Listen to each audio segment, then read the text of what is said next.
Coronavirus, cours à distance et mémoire à rédiger, les étudiants vivent parfois des heures difficiles. Cette année académique laissera sans doute un goût bien amer à de nombreux étudiants. Les cours à distance, en période de coronavirus, Covid-19, c'est mieux que rien, mais cela ne remplacera jamais le contact direct avec le professeur. Et si la plupart s'adaptent à la situation, ils sont tout de même nombreux à s'interroger sur la fin de l'année qui se profile. Seront-ils aussi bien préparés pour affronter les examens ? Charline est étudiante en marketing à l'EFEC à Louvain-la-Neuve. Ce sont principalement les cours de langue qui l'inquiètent. Je suis quasiment sûre que ma formation ne sera pas aussi bonne, explique-t-elle.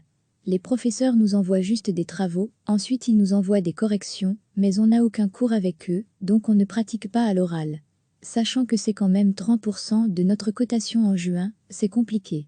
Et je sais que je ne suis pas la seule dans le cas. Il y a aussi les travaux collectifs, difficiles à réaliser. Réunir le groupe à distance, partager les documents, échanger, tout cela demande beaucoup d'organisation, pour un résultat pas toujours à la hauteur des espérances. Pour Barbara, la préoccupation est un peu différente. Elle termine ses études de bioingénieur, aménagement du territoire, à Louvain, elle est plongée dans la rédaction de son mémoire et le confinement lui pose problème. Idéalement, je devrais pouvoir bouger pour aller faire des relevés de terrain et aller vérifier que ma modélisation est correcte, puisque je fais de la modélisation et de la cartographie. Du coup, je dois trouver des solutions. Ce qui est embêtant, c'est que j'ai perdu à peu près une semaine pour installer tous les programmes sur mon ordinateur personnel et me procurer les accès à tous les serveurs. Normalement, j'allais en salle informatique pour faire mon mémoire puisque là, les ordinateurs sont beaucoup plus puissants. Donc pendant une semaine, je n'ai pas su travailler, puisque je n'avais accès ni à mes données ni à mon logiciel. Et une semaine perdue, c'est loin d'être négligeable. Barbara compte sur la clémence de ceux qui devront juger la qualité de son travail. Je suis assez déçue, parce que je me dis que mon mémoire va être moins précis, et je vais avoir moins de temps pour le faire, en plus dans des conditions qui sont moins bonnes. On ne peut pas aller voir son promoteur en direct pour lui poser une question, il faut lui envoyer un mail, attendre qu'il réponde. On peut aussi faire une vidéoconférence, mais avec le Wi-Fi, ça bug aussi parfois, c'est un peu compliqué. J'espère que les jurys prendront ça en compte lors de la cotation.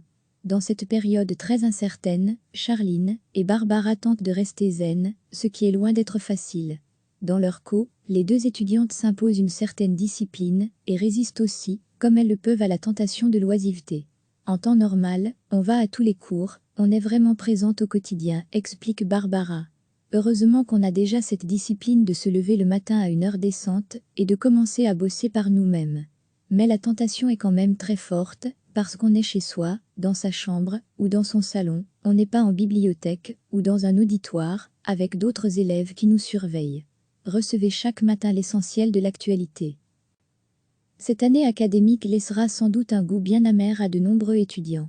Les cours à distance, en période de coronavirus, Covid-19, c'est mieux que rien, mais cela ne remplacera jamais le contact direct avec le professeur. Et si la plupart s'adaptent à la situation, ils sont tout de même nombreux à s'interroger sur la fin de l'année qui se profile. Seront-ils aussi bien préparés pour affronter les examens ? Charline est étudiante en marketing à l'EFEC à Louvain-la-Neuve. Ce sont principalement les cours de langue qui l'inquiètent. Je suis quasiment sûre que ma formation ne sera pas aussi bonne, explique-t-elle. Les professeurs nous envoient juste des travaux, ensuite ils nous envoient des corrections, mais on n'a aucun cours avec eux, donc on ne pratique pas à l'oral. Sachant que c'est quand même 30% de notre cotation en juin, c'est compliqué. Et je sais que je ne suis pas la seule dans le cas.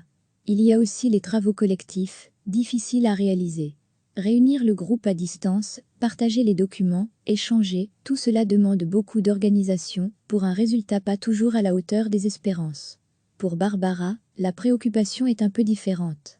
Elle termine ses études de bioingénieur, aménagement du territoire, à Louvain, elle est plongée dans la rédaction de son mémoire et le confinement lui pose problème.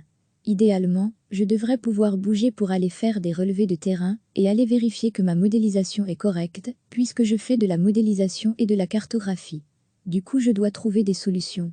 Ce qui est embêtant, c'est que j'ai perdu à peu près une semaine pour installer tous les programmes sur mon ordinateur personnel et me procurer les accès à tous les serveurs. Normalement, j'allais en salle informatique pour faire mon mémoire puisque là, les ordinateurs sont beaucoup plus puissants. Donc pendant une semaine, je n'ai pas su travailler puisque je n'avais accès ni à mes données ni à mon logiciel. Et une semaine perdue, c'est loin d'être négligeable. Barbara compte sur la clémence de ceux qui devront juger la qualité de son travail. Je suis assez déçue, parce que je me dis que mon mémoire va être moins précis, et je vais avoir moins de temps pour le faire, en plus dans des conditions qui sont moins bonnes. On ne peut pas aller voir son promoteur en direct pour lui poser une question, il faut lui envoyer un mail, attendre qu'il réponde. On peut aussi faire une vidéoconférence, mais avec le Wi-Fi, ça bug aussi parfois, c'est un peu compliqué. J'espère que les jurys prendront ça en compte lors de la cotation. Dans cette période très incertaine, Charline et Barbara tentent de rester zen, ce qui est loin d'être facile. Dans leur les deux étudiantes s'imposent une certaine discipline et résistent aussi, comme elles le peuvent, à la tentation de l'oisiveté. En temps normal, on va à tous les cours, on est vraiment présente au quotidien, explique Barbara. Heureusement qu'on a déjà cette discipline de se lever le matin à une heure décente et de commencer à bosser par nous-mêmes. Mais la tentation est quand même très forte, parce qu'on est chez soi, dans sa chambre, ou dans son salon, on n'est pas en bibliothèque, ou dans un auditoire, avec d'autres élèves qui nous surveillent. Cliquez sur s'abonner pour recevoir les dernières nouvelles.